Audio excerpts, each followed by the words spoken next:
भारत के हैं ये वीर जवान, भारत के हैं ये वीर जवान, इनसे है देश की शान, इनसे है देश की शान। भारत के हैं ये वीर जवान, भारत के हैं ये वीर जवान,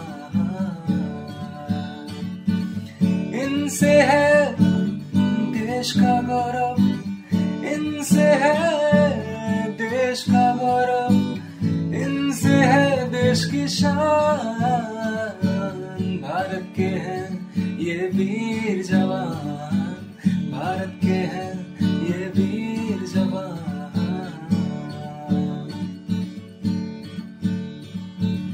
आओ मिलकर सुने इन वीरों की कहानी, आओ मिलकर हम सब सुने इन वीरों की कहानी।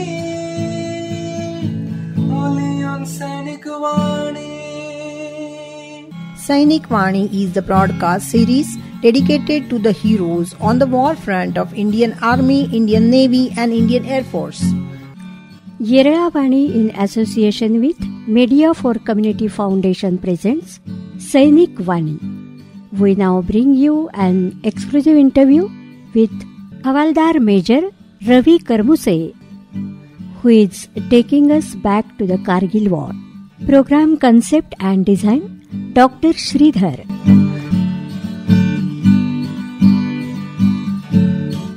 .2 सामुदायिक रेडिओ येरळावाणी. श्रोतेहो नमस्कार. 26 जुलै 1999 हा दिवस सगळ्या भारतीयांना अभिमान वाटेल असा आहे. आपल्याला हा दिवस विसरून चालणार नाही, कारण विजय दिवस म्हणून हा दिवस साजरा करतात. काय झालं होतं नेमकं या दिवशी, काय घटना घडली होती याविषयी जाणून घेण्यासाठीच आज आमच्या स्टुडिओमध्ये भारतीय सैन्यातले माजी सैनिक श्रीयुत रवी करमोसे यांना आमंत्रित केलेलं आहे. जाणून घेऊयात त्यांच्याकडूनच ह्या विजय दिवसाविषयी. नमस्कार करमोसे सर. नमस्कार. नमस्कार. आपलं आमच्या स्टुडिओमध्ये स्वागत. तुम्ही निवृत्त सैनिक आहात, तुम्ही आर्मीमध्ये होतात, तर नेमके कोणत्या विभागामध्ये होता, तुमची काय पोस्ट होती आणि कोणत्या पदावरून तुम्ही निवृत्त झालात? मी 26 वर्ष भारतीय सेनेमध्ये नोकरी केली. आर्मीमध्ये वेगवेगळे विभाग असतात, तर नेमका कोणत्या विभागामध्ये आपण काम करत होतात? आर्मीमध्ये वेगवेगळे विभाग, इन्फंट्री, त्याच्यानंतर कोर. इन्फंट्रीमध्ये आर्टिलरी, तोफखाना म्हणतात ज्याला. कोर म्हणजे ऍक्च्युली हे स्ट्राईक कोर असतं, पण इन्फंट्री युद्धासाठी सगळ्यात पुढे जातं. बर. आणि कोरमध्ये मग आलं सिग्नल्स कोर, कम्युनिकेशन आमचं काम. AMC आर्मी मेडिकल कोर, मेडिकलचं त्यांनी काम करतात. APS आर्मी पोस्टल सर्व्हिस, असं वेगवेगळे कोर आहेत. आणि इन्फंट्री, मग इन्फंट्रीमध्ये पण वेगवेगळं आहे. Maratha light infantry, Madras infantry, सिकलाय, हे सगळे इन्फंट्रीमध्ये. स्ट्राईक कोर्स सगळ्यात पुढे हे इन्फंट्री जाते.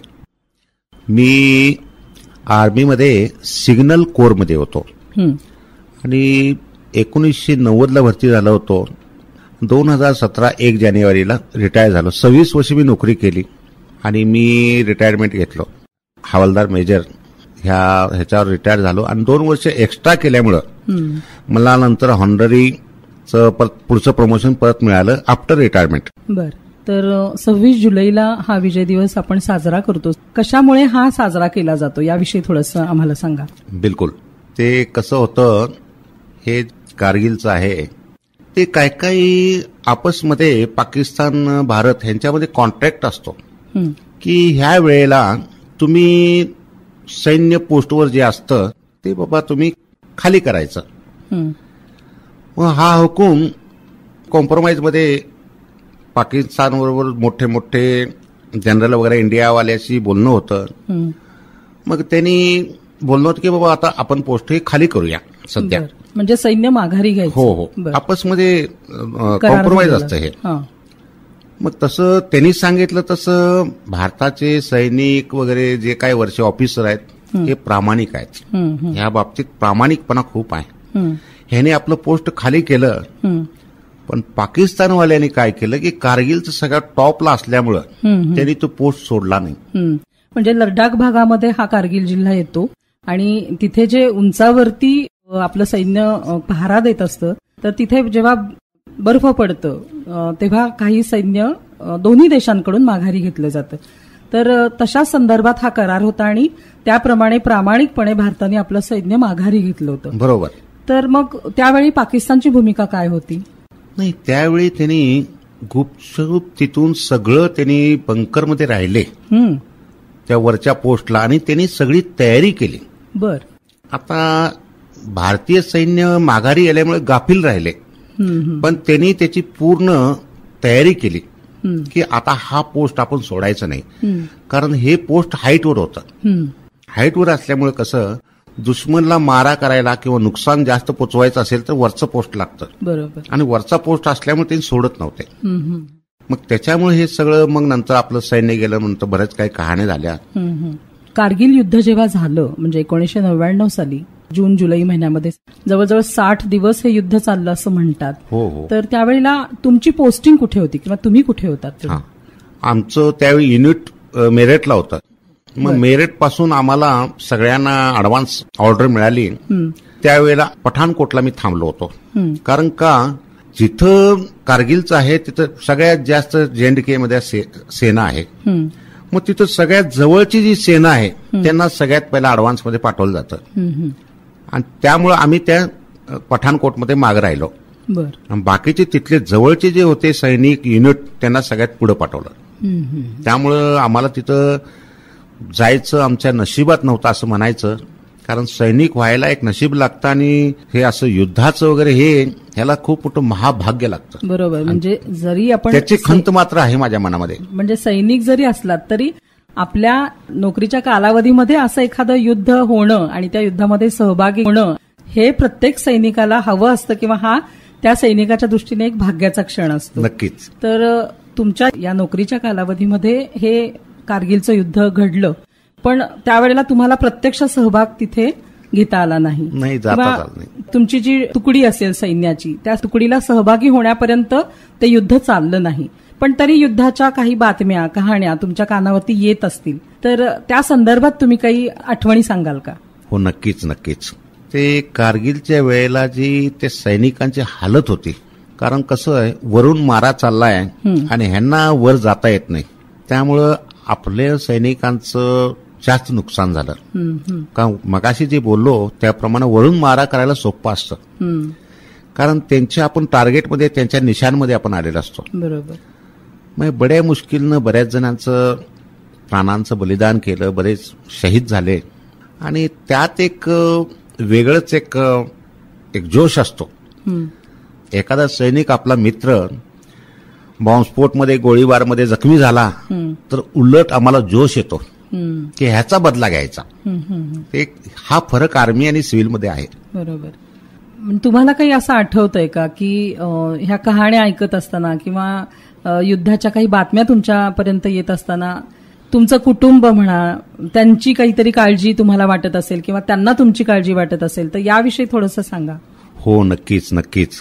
त्यावेळेला घरातून फोन यायचे, विचारायचं, मेसेज यायचे, पण काय ते बोलणं व्हायचं नाही, काय नाही, कारण त्यावेळेला तिथं ते लागू नसायचं मोबाईल वगैरे. त्यावेळी ते माझ्यामध्ये नव्हतंच, ते 19 नव्हतंच ते काय. त्यामुळे एक पत्र एक सहारा होता, फक्त पत्र. ते पत्र आम्हाला तिथं येऊन पोचणं म्हणजे जवळजवळ ते पत्र पोचणं म्हणजे नामुमकिनच. त्यात पण यायचं, पण 1-2 महिने लागायचे. मग ते कळायचंच नाही. मग आम्हाला टेन्शन आमच्यापेक्षा जास्त घरातल्या लोकांना असायचं. आम्हाला काय वाटत नाही त्याचं, अजूनही काय वाटत नाही. नोकरीमध्ये असताना तर अजिबात नाही. काळजी सगळ्यांनाच असते. बरोबर. आम्ही पण माणूसच आहे हो, सैनिक पण माणूसच असतो, त्याला पण भावना असतात. फक्त एवढंच फरक आहे, तो त्याचे अश्रू दाखवू शकत नाही. बरोबर. तर हे युद्ध जे आहे कारगिलचं ते जवळजवळ 60 दिवस चाललं आणि अखेरीस आपल्याला विजय मिळाला आणि आपण पाकिस्तानी सैन्याला तिथून पूर्णपणे माघार घ्यायला भाग पाडलं आणि हुसकावून लावलं आणि आपल्या ताब्यातून जे गेलेले प्रदेश होते ते आपण परत मिळवले. अनेकांनी त्याच्यासाठी प्राणार्पण दिलं, आहुती दिली जीवनाची. पण आपण हे युद्ध जिंकलं तर तो जो विजय आहे युद्धाचा, युद्धानंतर मिळवलेला विजय आहे, तर तो तुम्ही सैनिकांनी निश्चितच साजरा केला असेल, तर त्याविषयी थोडंसं आम्हाला सांगा. एक पोस्ट होती मोठी, त्याचं नाव होतं टायगर हिल. आणि त्यावेळेला कसं आहे, तो माणूस जो तिथं आहे तो पण आमचाच एक सैनिक आहे. ते सगळं जिंकलो, तिथं सगळं झालं, फोटो वगैरे काढले, सगळ्या गडावर गेले सगळेजण त्या कारगिल हिलवर. मग ते जे परत येऊ शकले नाही त्याचं एक खंत वाटली की आपल्यातला एक माणूस गेला. पण ते सैनिक हा मरत नसतो, अमर होत असतो. आणि अमर होण्यासाठी आम्हाला प्रत्येक जन्मामध्ये मी सैनिकच व्हावं ही परमेश्वरनी चरणी मी प्रार्थना करतो. कारण त्यात एक सुख आहे, मरण्यात देखील एक सुख आहे. जसं जगण्यामध्ये एक सुख आहे, एक वर्दी अंगावर आले की एक चिलखत घातल्यासारखं आहे. बरोबर. जणू काय ते दुश्मनची गोळी आणि ते चिलखत असल्यासारखंच आहे. ते काय करू शकत की केलं तरी खूप चांगलं. भारत देशाचा राष्ट्रध्वज आपल्या छातीवर हे करून मरण मिळायला पण खूप नशीब लागतं. या सैनिकांचं जे त्यांनी बलिदान केलं त्याचं चीज झालं आणि त्यामुळं त्यांचे अनंत उपकार आहेत. त्याच्यामुळं आपण हा दिवस कारगिल दिवस करतो आणि त्यांच्यामुळेच आपल्याला ते पाहायला मिळालं असं मी सांगू इच्छितो. तर करमुसे सर, आजच्या युवकाला, आजच्या तरुणाला तुम्ही काय संदेश देऊ शकता? नवीन जी पिढी आहे आता त्यांना मी निश्चित सांगू इच्छितो की मुफ्त में मिली हुई आजादी इसका दुरुपयोग मत करो. इसके लिए बहुतों ने अपनी शहादत दी है, जान कुर्बान की है. उस भगत सिंह को, उसको सुखदेव को, राजगुरु को याद करो. उस जमाना कैसे था, अंग्रेजों के जमाने में कितनी मुश्किल से ये हमें आजादी मिली है. इसको समझो, इसकी व्हॅल्यू समझो. खरंय. तर करमुसे सर, आज आपण आमच्या स्टुडिओमध्ये आलात आणि विजय दिवसाच्या निमित्ताने आपण आपल्या काही आठवणी आम्हाला सांगितल्यात. आमच्या श्रोत्यांमध्ये, आमच्या तरुणांमध्ये देशप्रेमाची भावना या आपल्या संवादामुळे निश्चितच जास्त वाढीला लागेल अशी मी आशा करते आणि आपल्या आरोग्यासाठी शुभेच्छा देते. नमस्कार. धन्यवाद.